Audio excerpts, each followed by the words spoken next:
guys, and welcome back to another weekly roundup, another weekly what I've watched. So firstly, before I start into the video, let me get something out of the way.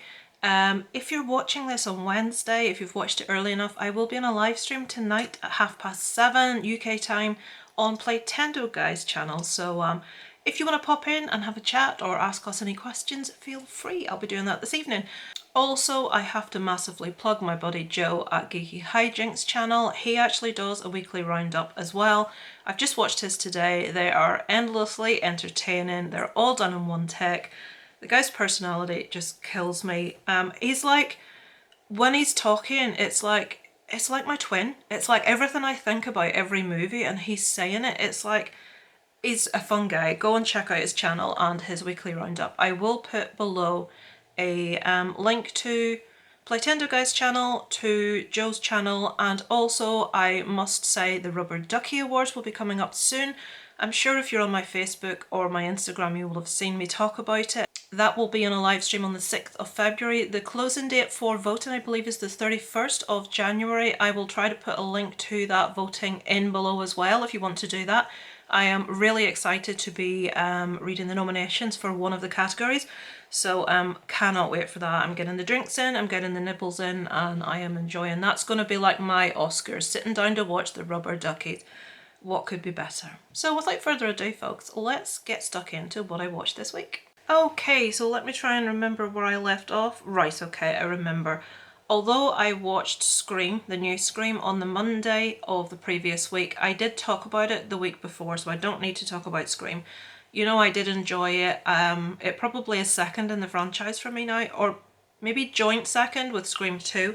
So I'll not talk anymore about Scream. I'm sure everybody's heard just enough about Scream right now. On the 19th, on the following evening, I watched a movie called Censor.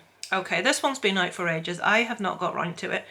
This really appealed to me because once upon a time, me and a friend, before the days of people doing YouTube, normal people doing YouTube, I did like the Video Nasties list, which was a list in the UK of movies that were banned because they were just deemed too offensive. We basically reviewed a different movie from that list every week, a written review of it, so I'm like really familiar with the movies on the Video Nasties list. So this movie is about a woman, a very sort of staid, prudish woman that has to watch videos and basically decide where they're cut, what passes for this censorship that went on in the 80s in the UK. Running alongside the story of her doing this job is the mysterious disappearance of her sister when she was actually in charge of watching her, and those two things tie together as the movie goes along. Okay, when this started, I really liked it. I was really intrigued by it. I was really struck by how like Argento it was and the colour scheme and things. But I've personally found the further it got into the movie, the more disinterested I became. Now, I know some people that I really rate their opinion love this. I think it's just me. If you present me with anything remotely arty-farty, my brain switches off and I just like, it's like, stop, what's that? They delivered my cake boxes. They did deliver my cake boxes. My son's birthday's in a month and I'm just having to get all these bloody things. So there's a list of what some people gave it. You can see below. Austin Burke a 3, Lee a 4, Sean a 3, my buddy Chris a 4. What did I give it? I give it a 3. So I said it had a real Argento feel. Interesting, unique, and I loved it to start with. I have a real interest in the whole nasty subject, but when the movie started getting arty-farty, my interest wanes. It did here, though some more intellectual types may love it. The performances and cinematography were all strong. As Billy Connolly would say, I'm not saying love me, I'm thick. I'm saying this type of movie just doesn't really do it for me. Okay, so on the same evening I watched, press the right button Lisa, Memories of Murder. Okay, this is a Bong Joon-ho movie. I have been watching these movies. The guy that I'm on the stream with tonight is the one that's video I watched, Mike. I watched his video ranking Bong Joon-ho movies and I'd only seen 2 on the list, which was Parasite and The Host.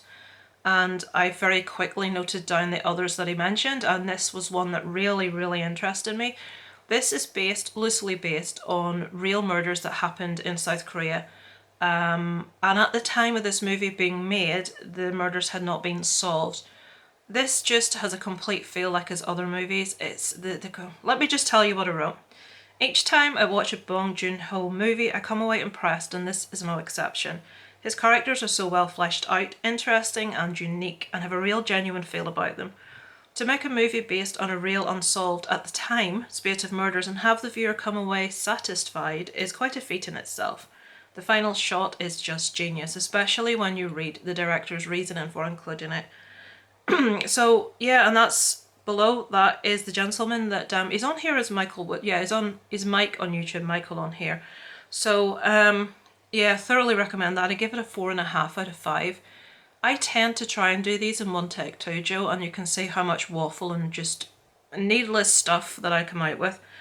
Joe, when he does his weekly roundup, talks about trying to do it in one take. I do the same thing, apart from when, invariably, as it happened with him today, my battery always runs out. So, yeah, Memories of Murder, thoroughly recommend. Watch every Bong Joon-ho movie you can get your hands on. The guy is a genius. Okay, and the 21st, finally, Belfast. Okay. Ooh, this is not going to be a popular opinion. I live 40 miles from Belfast. I was brought up in Northern Ireland, and stop. I was brought up in Northern Ireland. I've lived here, well, I lived for 10 years in England, but I then moved back to help with family stuff. And I'm very familiar with the whole Troubles and everything. When I was a child, the Troubles were still a thing. This movie is set in Belfast in the 60s. No, I was not alive in the 60s. I'm not quite that old. And it follows a normal family living on a street, and some of the stuff that went on in the Troubles is happening in this movie. But we're following a family, and this is what I did appreciate about this movie. I've done a video about this. I've yet to put it up. I must do it. We follow a family that don't want any part of that. They're just a normal family living a normal life, and they're trying to stay out of all the crap that went on. And that I appreciated. There were certain messages throughout it where the father talks to the son, especially at the end.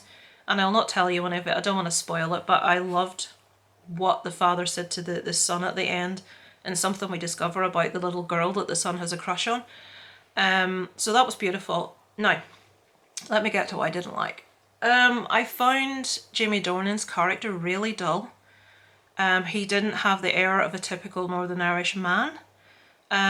Ciarán Hinds, who played the grandfather in the movie, was perfect. He was a typical Northern Irish character, and he was very believable. He is Northern Irish, but his character, as is Jamie Dornan, but his character was believable. He was your typical older Northern Irish gentleman. Judi Dench, who I adore and who is a flawless actress, and who in this was fantastic. Her accent was atrocious. Now, when I say to people she kept slipping into Southern Irish, people think that's me being really nitpicky, but that's like someone that's meant to be from London, sounding like they're from Yorkshire. It's a different part of England, and people may think that don't live in England that that's really nitpicky, but it's not. It's so specific. And she didn't sound like a Northern Irish woman. The little boy, Jude Hill, was amazing. He was fantastic. For me, Katrina Balfe, who's getting, or is it Balfe? I'm not sure. She's getting real plaudits for this, and I just thought she was okay. For me, Ciarán Hinds and Jude Hill stole the show completely, and while it was beautifully filmed, I loved the message. It was just a normal snapshot of life in the 60s, and they did get that spot on, I felt. Not quite as violent as it probably would have been in that scenario. They sort of tried to keep it nice.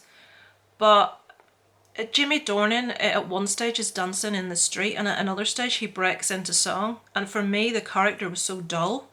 He wouldn't have done that. A Northern Irish middle-aged man would never dance in the street in the 60s or break into it. Just wouldn't happen. So yeah, I gave it a 3.5. I've pretty much said everything that I've just told you in the review there, but yeah, a lot of people will probably love this. Me, having such close ties to Belfast growing up here, just could see too many issues with it. But recognising what they were trying to do, yeah, 3.5 out of 5. Okay, so Joe spoke about this on his review, and I was in complete agreement with everything that he said. This is a documentary currently on Netflix called The Puppet Master Hunting the Ultimate Con Man. Now, this follows a guy who, this is completely true, documentary, and it follows this guy who is a master manipulator and con man, but to the extreme. He doesn't just extort money from people, he breaks them from their family, he isolates them, and I don't just mean partners and women, I mean males, friends. It's at the time when the IRA bombing was going on in England, and a lot of people were really frightened. And he convinced these people that they were in danger, their family were in danger, their friends were in danger. One young man he told to lie to his girlfriend and her friend about something to get them away. He was saying he was from MI5. You have to lie to these people to save their lives. So he makes up a lie, a horrendous lie, to get his girlfriend and her friend away. And all of those people's lives changed that day.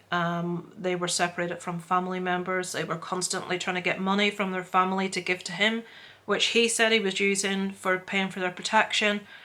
It's unbelievable, and this went on, guys, for decades. And when you find out what this guy did and what he was capable of and the fallout of that on the individuals involved, it's just a rabbit hole. It just keeps going and it keeps going. It's ridiculous. Really, really engaging, really interesting documentary. And there's a gentleman in this, the father of the girlfriend of the original guy, the one that was told the lie to go away. Her father was like a dog with a bone. I was convinced he was ex-police. He investigated this to the nth degree. He was amazing. I loved him. And the fact that this is all real is just incredulous. It is. I will watch every true crime documentary that hits Netflix, so if any of them are worth watching, I obviously will let you know. This one's fantastic, guys. The Puppet Master, give it a go.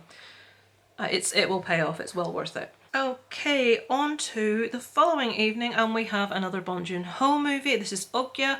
This is one that I had sort of avoided, I suppose. I wasn't really that interested in it. I don't know why.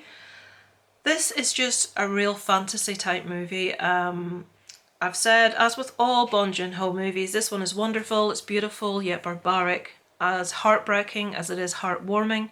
It's full of incredible performances, with a special mention going to... Oh, why did I start reading this? I have to read a name. That's Hyundai. Can't be pronounced Hyundai like the car. I'm not even going to try because it'll be offensive. The creature effects are amazing throughout and you really connected with Okja. If ever a movie was going to sway you towards vegetarianism, this is it. So, and there you've got Mike below again that gave it a 5 out of 5. This movie follows a family who raise this, they call it a super pig, it's Okja, and it's been bred purely for meat, for cheap meat, and all these pigs have been put in all these different places, they have been raised to maturity, and the people responsible for genetically creating these animals go to visit all of them and find out which one is the best, basically. And Okja, raised out in the middle of nowhere up in the mountains, is the super pig. And basically this movie is about the little girl's connection to her pig, and they're taking the pig away and they want to, and all the other pigs, and they basically want to cut them up, like as with cows in abattoirs, and it basically follows the process. We don't see really gross stuff. We do see some stuff when the animal is already dead, but not... Obviously these aren't real animals, this is creature effects, but it really makes you think about the food chain and stuff like that. It's a beautiful movie. The acting is impeccable throughout from everyone. There's not a weak link. The creature effects are just amazing. The creature looks like a cross between a hippo and like a massive grey pig. And you fall in love with it. And if they can do that, you know, they've won the battle. It's like with King Kong. They can make you love a giant ape. I love monkeys, incidentally, so that's not very hard. But yeah, as with all the others, I thoroughly recommend Okja. On the same evening, now this was disappointing, was here A Journal for Jordan. Now I'm going to have to scroll down. Michael B. Jordan. Now Michael B. Jordan is very easy on the eye, it has to be said. This is a true story about a gentleman that was in the army that writes a journal for his son should anything happen to him, with lessons of life and how to be a good man and things like this. This movie should have been about the son and about the diary and about the lessons and that sort of thing, maybe told retrospectively, but this movie, for the first hour and 15 minutes, it's a long movie, 131 minutes, so it's over 2 hours. For the first hour and 15 minutes, this is totally about the relationship between the couple here, about how they first met, about how they got together, about them starting to get serious with each other, and we don't bring the son or the journal properly into it until, like, not even the last half of the movie, the last third of the movie, if that. And when it got to that stage of the film, I loved it. I loved the end. It was really heartfelt, it was really sad, it was really touching. The young actor that played Jordan was wonderful. The performances from Michael B. Jordan and, I'm sorry, I'm going to have to scroll down, Shantae Adams were fantastic, but I didn't sign up to watch a romance drama. I'm not a big rom-com or romance fan. I do like some love stories, but it's just really not my cup of tea generally. My favourite love story of all time is Amy Foster. It's also called Swept from the Sea. I adore it, but I don't often like this kind of movie. So I've said this movie was seriously hampered by its crawling pace. It was really slow. The journal didn't properly become significant until 1 hour 15 minutes in. This was too much about the romantic relationship and not enough about the messages left for Jordan from his father in the journal. I didn't sign up for a slow romantic drama. The last 45 minutes or so of the movie was much improved and it had genuinely an intense emotional punch, if only the rest of the movie were the same. I fear a lot of viewers won't make it this far to see the movie they actually wanted to see. Meaning I think a lot of people will just give up and switch it off and think this isn't what I thought it was going to be. Which is a shame because the ending is beautiful. So yeah, I gave it a 3 out of 5 as I recognise there's nothing wrong with the performances per se or the cinematography or the design. It just wasn't what I thought it was going to be. That's maybe a bad reason for scoring it down, so 3 out of 5. The next evening, this is a little very non-offensive sweet movie on Netflix called Ode to Joy with Martin Freeman of British Office fame, Lord of the Rings, who always plays the same character with the same expressions in every movie he's in, but I love him anyway. So, sweet, non-offensive little movie. Martin Freeman is playing his usual dopey-faced, lovable guy who in this case suffers from cataplexy and cannot experience joy without passing out. It's nothing groundbreaking and can't say it touched my soul, but it's an easy, relaxing watch. As I said, his character, if he feels too happy or too joyful, he collapses, he loses all power of his limbs and passes out. And he gets with this absolutely beautiful girl played by Morena Baccarin. Oh, I probably pronounced that wrong. Or as I would say, Deadpool's girlfriend. Obviously she's beautiful. When things start to get beyond friendship, he feels extreme joy, he passes out. He tries to hide this from everyone, what's wrong with him. But this is a movie about his and her relationship or lack of relationship. And his, trying to find someone to be with that is not going to make him constantly pass out. Now, Melissa Rauch is in this. You'll know her as Bernadette from The Big Bang, probably. And she's wonderful in this. I absolutely love her in this. But it's okay. It's not amazing, but it's a very easy, very simple thing to watch. So that is the movies and TV shows I've watched this week. I am also rewatching Dexter from series 1. I am about 7 or 8 episodes in. It's just really weird when you look back to see how they changed lots of the characters. Angel was really sleazy at the beginning of all the seasons. Dexter was a lot more caricature.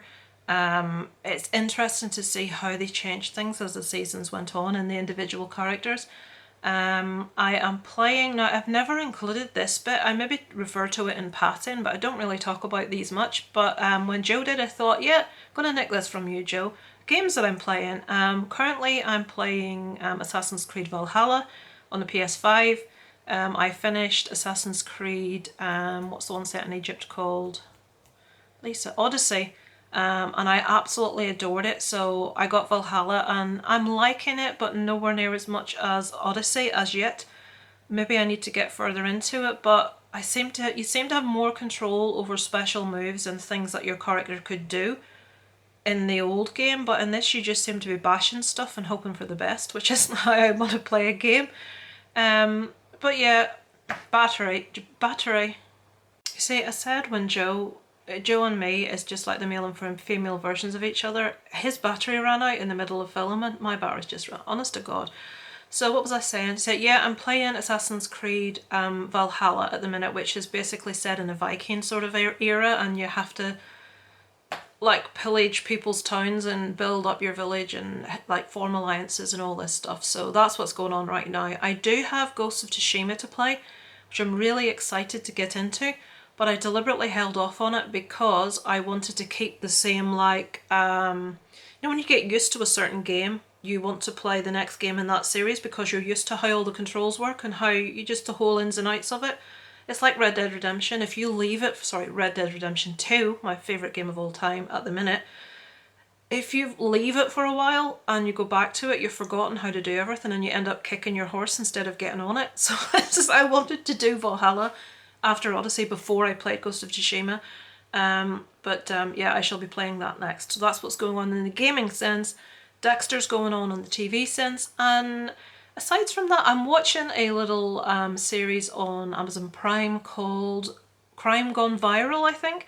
It's only 20 minutes an episode, and each episode has a video footage of a crime that has gone viral and the background to it and the person interviewed that was in the video. So that's quite an easy little watch. That's what I watch to help me sleep. What that says about my psyche, I'm not quite sure.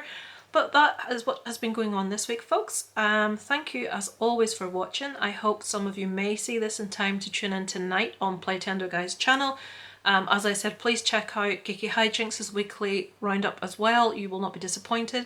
And the Rubber Duckies on the 6th of February. Get your votes cast, folks. So thank you so much for watching, and I look forward to catching up with you guys next week on another weekly roundup. Over and out from Lisa Loves.